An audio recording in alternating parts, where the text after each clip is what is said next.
ડભોઈ તાલુકાના ભીલાપુર ઢાઢર નદી પરના જૂના ઓવરબ્રિજની હાલત. એક તરફની રેલિંગ તૂટી ગયેલી હાલતમાં હોવાથી માત્ર પ્લાસ્ટિકના ડ્રમ મૂકવામાં આવ્યા હતા, પરંતુ મીડિયાના સમાચાર પ્રસિદ્ધ થતાં તંત્ર સફાળું જાગી ગયું હતું. પિલ્લરો ગોઠવી દેવામાં આવ્યા હતા. ડભોઈથી statue of unity main road પર તાલુકાના રાજલીથી ભીલાપુર વચ્ચે ઢાઢર નદી પરના જૂના ઓવરબ્રિજની એક તરફની રેલિંગ તૂટી જતા તંત્ર દ્વારા માત્ર પ્લાસ્ટિકના ડ્રમ મૂકીને સંતોષ માન્યો હતો. તે અંગેના મીડિયાના સમાચાર પ્રસિદ્ધ થતાં તાત્કાલિક તંત્રએ પ્લાસ્ટિકના ડ્રમ ખસાવી પિલ્લરો ગોઠવી દેવામાં આવ્યા હતા.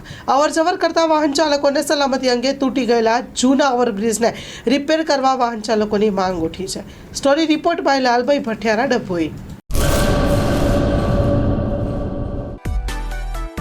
માં motor driving, safe and sure driving. Driving એ શોખ સાથે આપની મોટી જવાબદારી પણ છે.